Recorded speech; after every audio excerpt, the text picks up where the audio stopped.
Canada made me a promise. It makes all of us a promise, whether we're born here or arrive as immigrants. If you work hard, you get a good life. That anyone from anywhere can do anything. That hard work gets a powerful paycheck that buys affordable food and homes and safe neighborhoods. And that promise, like everything else, is broken after 9 years of Trudeau and the NDP Liberals. Most of all, he broke our immigration system. Today's immigration flip-flop is a massive admission of failure by Justin Trudeau, an admission that he's not worth the cost or the corruption. With his own MPs working to throw him out, and less than a year from the carbon tax election, Trudeau has suddenly admitted that radical, uncontrolled immigration and policies related to it are partly to blame for joblessness, housing, and healthcare crises. In fact, let's remember, after 9 years of Trudeau, we have 1 in 10 Torontonians lined up at food banks.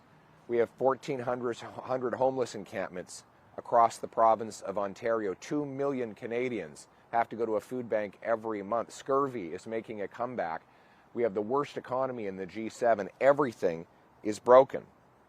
And his immigration minister admits that that immigration is out of control after 9 years of Liberal policies.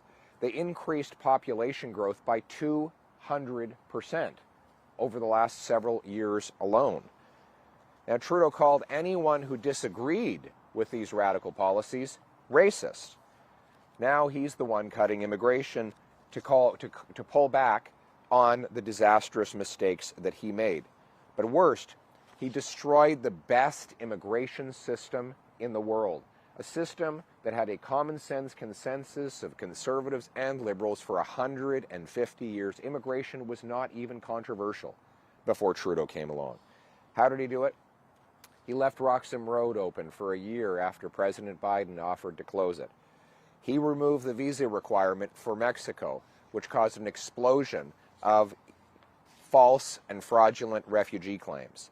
And he allowed rampant fraud and abuse in the international student program, which has seen as many as 26 kids living in one Brampton basement and countless losing their lives to drugs, gangs, and other chaos on our streets, sent back in body bags to countries like India. He allowed ISIS terrorists into Canada, who then went on to try and attack Jews and other Canadian citizens.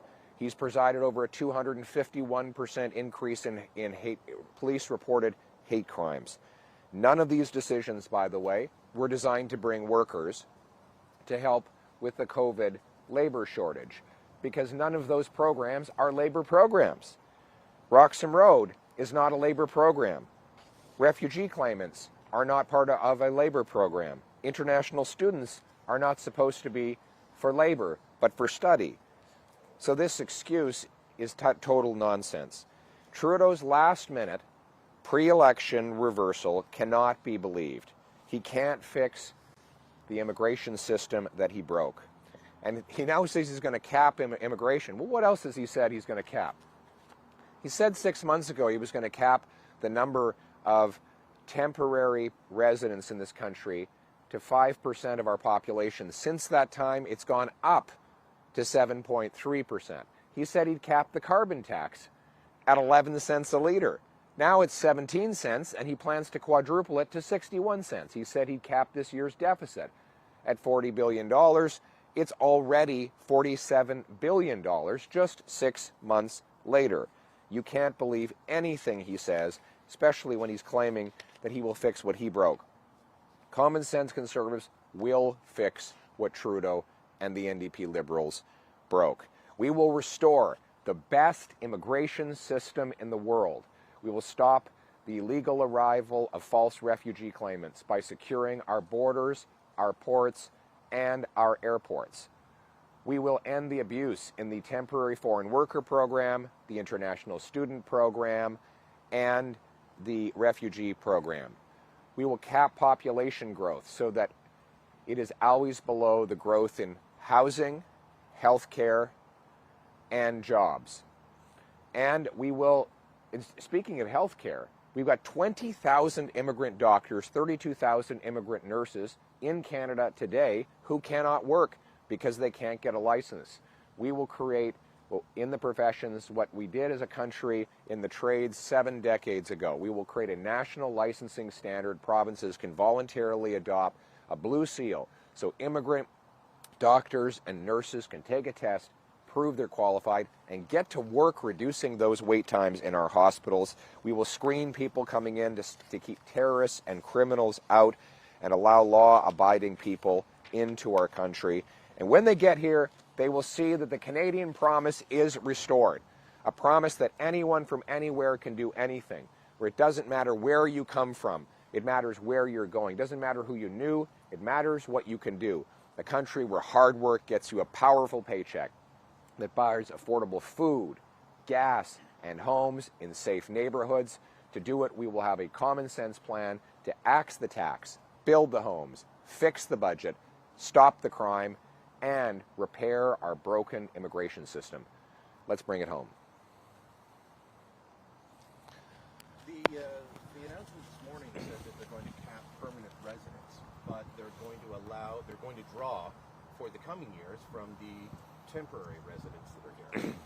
People coming in on the temporary foreign workers program or the student program, they wouldn't necessarily be passing the point system that we've used for decades. So I'd like your thoughts on that, and also, are they able to make these changes when the legislature has effectively been shut down for weeks and it shows no sign? Is this just a regulatory change as far as you know, or do they have to put it through Parliament? No, they won't do it. And yes, they do need to put these changes through Parliament. Trudeau has paralyzed Parliament by refusing the Speaker's order to hand over criminal evidence in the RCMP's investigation into the $400 million green slush fund scandal. As for the people who've come here as international students that Trudeau let in record-smashing numbers without housing, jobs, admissions letters to real educational institutions, or money to pay their bills, I don't know what's going to happen to them. He claims he's going to be kicking some of them out. He'll never do that, and he can't even control our borders. We can't expect that Justin Trudeau will keep any of these frantic, panicked, last-minute promises that he's making to reverse his earlier decisions, that he's making now when his own MPs in the Liberal Party are trying to fire him in an election year. He is a panicked, incompetent, failed prime minister who is not worth the cost, the chaos, and the corruption.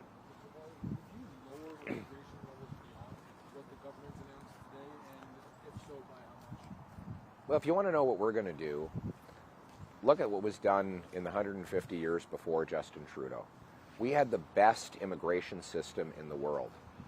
Just 9 years ago, we had a housing surplus. We built more houses in 2015 than were necessary to house the new people coming to the country. Hard to believe. We had one home for every 1.5 new people. And that was a housing surplus. I was housing minister. Why? Because we had a controlled, common sense immigration system that had worked for a century and a half, and Justin Trudeau came along and with reckless abandon totally demolished it. We will reverse the reckless, uncontrolled approach that he has brought and bring home the common sense system that worked for a century and a half. Last question. Is there a number that the answer unfortunately is there a level that you're looking at specifically beyond today? Yes, we're going to link the number of we're going to link population growth to the number of houses, the amount of health care, and jobs that are available. So we will have a mathematical formula that ensures that we never grow our population at a faster rate than we grow the availability of jobs, homes, and health care. Yes. Have you had any conversations with disaffected Liberal MPs about them starting to vote with the opposition or crossing the floor? I have had conversations with numerous Liberal MPs. Some of them say that they're worried that the carbon tax will cost them their seats and that they want to vote against Trudeau's radical plan to quadruple the tax to 61 cents a litre. And some of them might even be willing to vote non-confidence in Justin Trudeau if that issue comes up again. Obviously, the next election is a referendum on Trudeau's 61 cents a litre carbon tax, and countless Liberal MPs have told our caucus that they're terrified they will be demolished by voters at election time if they vote to cripple our economy with that tax. Thanks, everyone. All right, thank you.